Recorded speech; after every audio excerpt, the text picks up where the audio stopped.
When I was 18, my two buddies and I decided to share an apartment. It was the perfect solution for young adults working regular jobs and pursuing online education.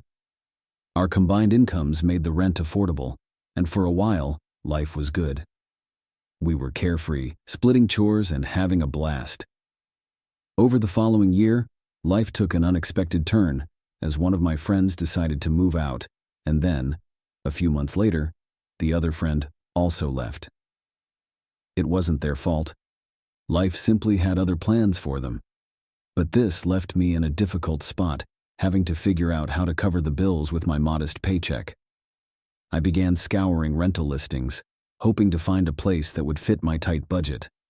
Most options seemed out of reach, but one particular listing caught my eye.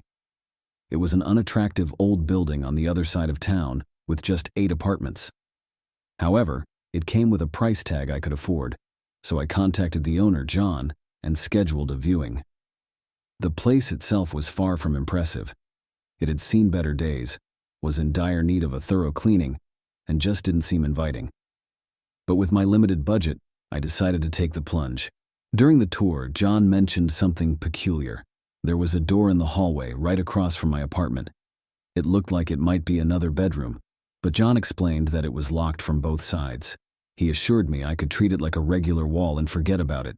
Something about that door gave me an unsettling feeling, knowing that my life would be intertwined with my neighbors and that every sound might travel between our living spaces. For the first week, everything seemed normal. I enjoyed the newfound privacy that came with living alone.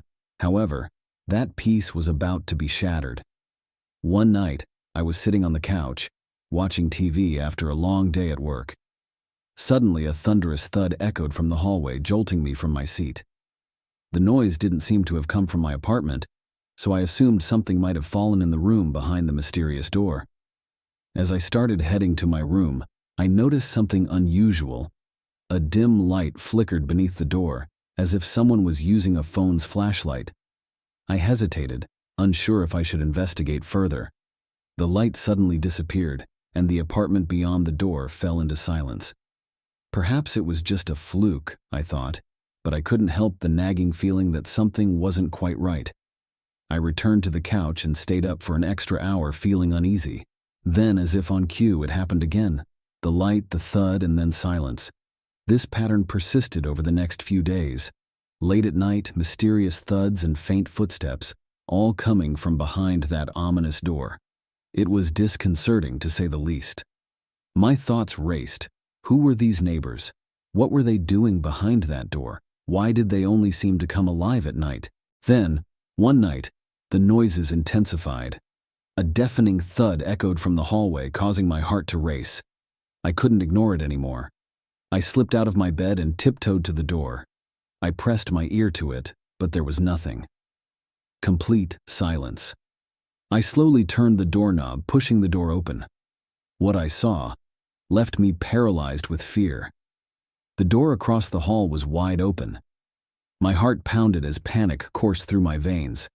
Despite the dread that consumed me, I knew I had to investigate. I quietly crept down the hallway, inching closer to the open door. The room inside resembled my own, but with one unsettling difference. There was just a mattress on the floor and nothing else. No other doors, no windows, just a single eerie room. And it shared a door with my apartment. My blood ran cold. I knew I needed to call the police. The room held more questions than answers, and I couldn't shake the feeling of dread that lingered in the air. As I waited for the authorities to arrive, the realization struck me that John, the absentee landlord, was nowhere to be found. This bizarre room next door was a piece of the puzzle I couldn't figure out. The police arrived, and I shared my concerns with them. They conducted a thorough investigation, but their search yielded no clues about the identity of the neighbors behind the door.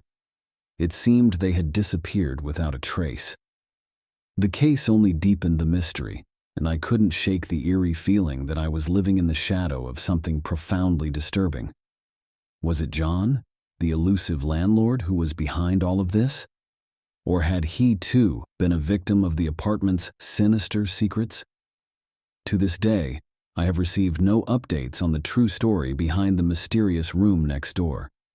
My nights are filled with chilling questions, and my imagination runs wild with dark possibilities, leaving me forever haunted by the secrets that apartment held.